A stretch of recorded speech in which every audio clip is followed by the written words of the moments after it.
Lista.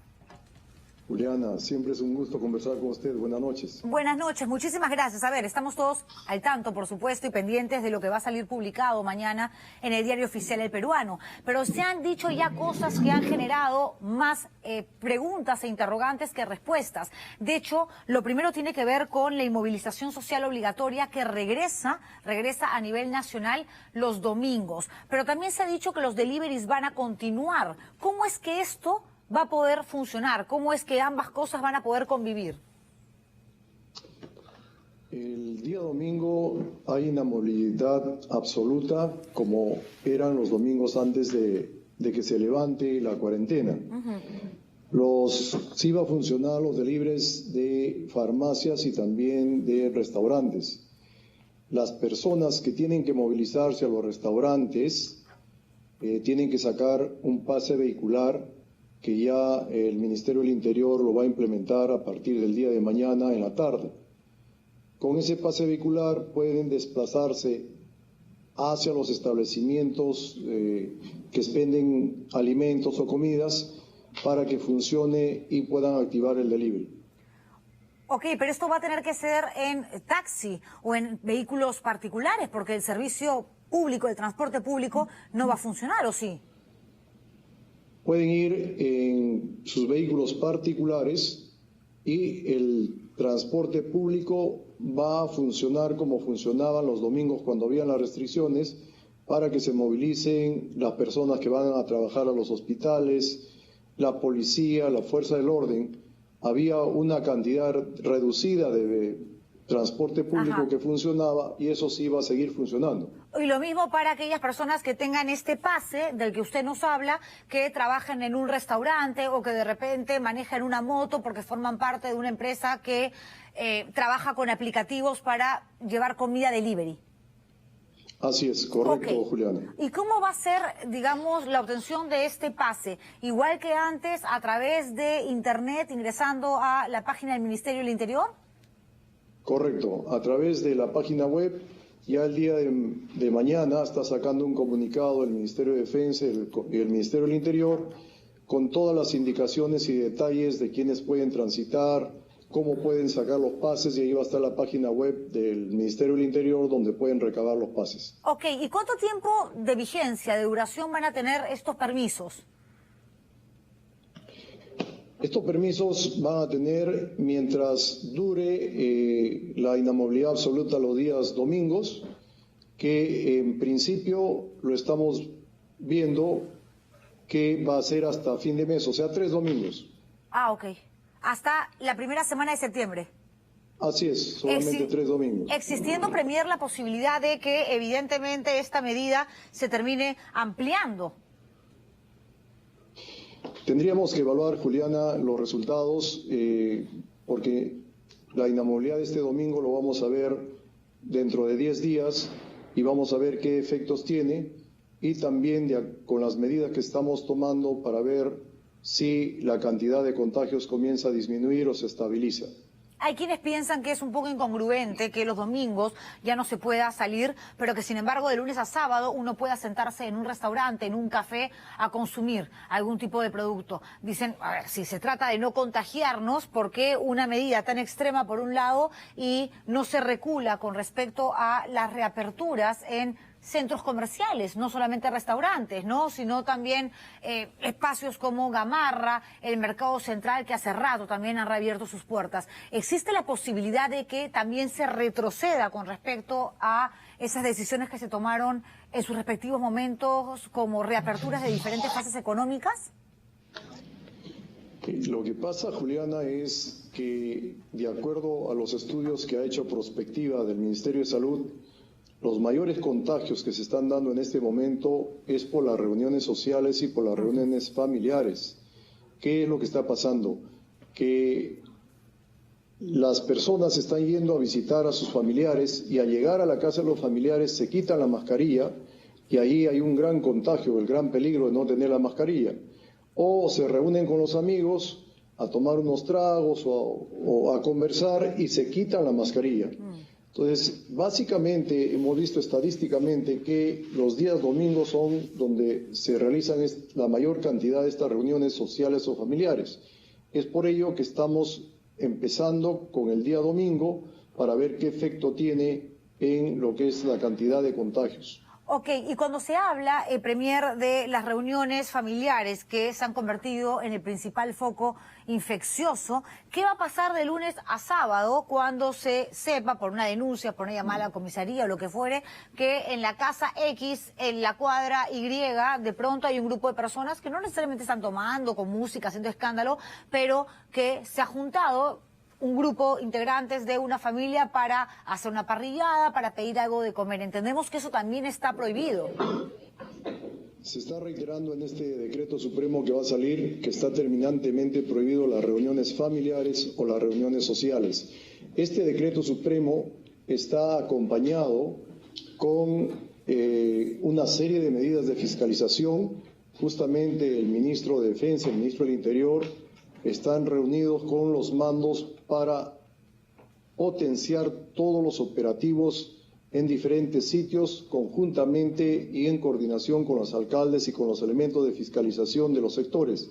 El día de mañana tengo reunión con varios sectores, con varios ministros que tienen a su cargo varios elementos de fiscalización y vamos a intensificar el domingo y el resto de días también para fiscalizar todas las medidas y protocolos que se han establecido en esta reactivación económica. Ok, y cuando hablamos de reuniones familiares, también nos referimos a visitas, porque hay muchos que pueden decir, yo no estoy haciendo una reunión, he venido con mi hija, con mi papá y con mi tía a visitar a mi madre que está enferma y no la vemos hace tiempo, y si es que hemos coincidido y vamos a almorzar juntos. Eso también está prohibido.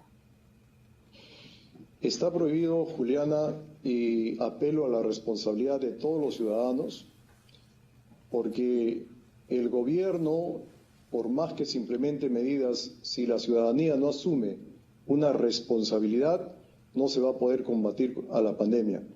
Está totalmente prohibido el hacer visitas. ¿Y por qué? Porque cuando uno visita a los familiares, se saca la mascarilla. Y muchos de ellos son personas que son asintomáticas, o sea, que no tienen síntomas. Y están contagiando a todas las personas que son visitadas. Y esta, a su vez, cuando van a visitar a otras, se ha crecido la cadena de contagio de esta manera. Entonces, yo apelo nuevamente a la responsabilidad ciudadana para que asuma la responsabilidad de, en esta etapa que está incrementándose la cantidad de contagios, no vayan a visitar ni amigos ni familiares. Salen del trabajo, vayan a su casa, y eso es por la propia seguridad de los familiares que viven con ellos.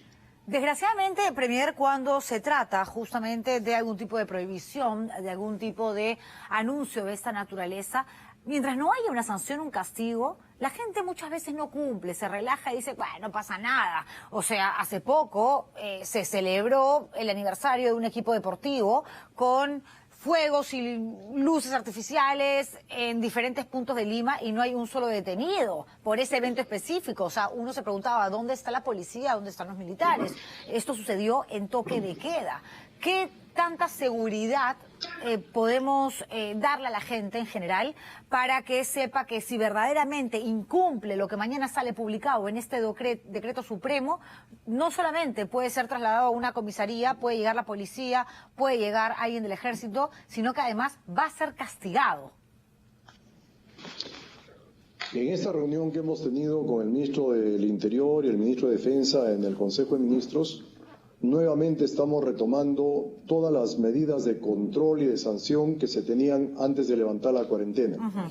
Y lo que hacíamos es, por ejemplo, a la gente que le encontrábamos en el toque de queda o estaban haciendo una reunión, se coordinaba con los alcaldes de los distritos, nos proporcionaban los estadios y lo llevábamos ahí a los estadios con el distanciamiento que corresponde y lo dejamos hasta el día siguiente. Y eso lo vamos a tener que retomar nuevamente. Ok, con multas, porque también había una sanción económica que se tenía que pagar. Así es, se están implementando nuevamente las multas que el día de mañana va a salir en el comunicado para hacerle recordar a la gente el tipo de multas y sanciones que se va a aplicar. Usted me dice que la inmovilización social de los domingos que ha sido anunciada el día de hoy, se va a tener que cumplir 3 semanas y ya en septiembre, cuando arranque el otro mes, se verá si esta medida se prolonga o, digamos, ya queda sin efecto porque habría, que es lo que se espera, una reducción en el número de contagios. En el caso de los niños, hoy se dijo que nuevamente solamente van a poder salir 30 minutos entre los 0 y 14 años, acompañados siempre de una persona adulta y máximo a 500 metros de casa. ¿Eso también es hasta la primera semana de septiembre? Sí, esta medida también está vigente hasta fin de mes, Juliana, porque el incremento de contagiados en los niños ha sido bastante grande, de acuerdo a las exposiciones que nos ha hecho el MINSA. Y de acuerdo a los expertos, los niños, si bien son asintomáticos la gran mayoría, tienen una gran carga viral al momento que contagian. Y eso es muy peligroso para las personas vulnerables porque muchas veces los padres llevan a los niños a visitar a los abuelos y eso es sumamente peligroso.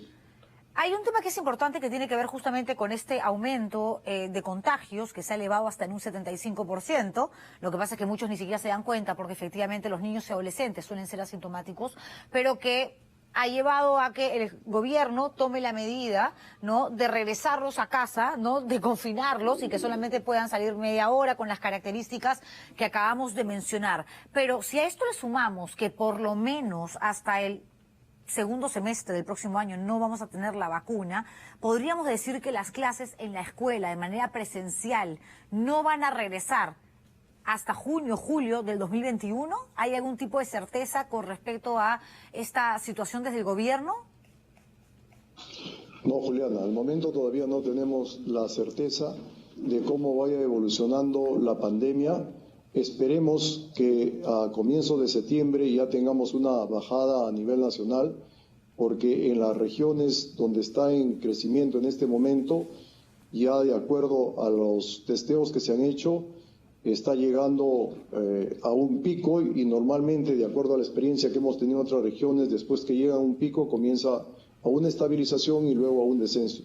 Esperemos que esto suceda las primeras semanas de septiembre y que en octubre ya tengamos mucho más controlado la pandemia y en base a cómo vaya desenvolviéndose esta pandemia iremos tomando las medidas que sean las más adecuadas. Premier, usted como ministro de Defensa ha recorrido Lima, ha recorrido provincias, ha trabajado en primera línea para luchar contra esta enfermedad, sabe perfectamente de las taras que tenemos como país, sabe de la informalidad, sabe de lo irresponsables y negligentes que podemos ser y hay que hacer un mea culpa como ciudadanos, por supuesto, pero también entiende de los errores, de las fallas que se han cometido por parte del gobierno. De hecho, el propio presidente de la República hoy admitía parte de esos errores y decía esta es la razón por la cual ahora tenemos que retroceder y regresar a ciertas situaciones que se habían planteado en un momento. Uno de esos errores, ¿cree usted que fue darle quizás mayor importancia al tema económico en un momento que a la salud, cuando quizás se sintieron confiados en que empezaba el descenso, que había una meseta y que ya la cosa estaba de una u otra manera por lo menos controlada? En realidad, lo que el gobierno ha priorizado siempre, Juliana, es la salud ante cualquier otro aspecto.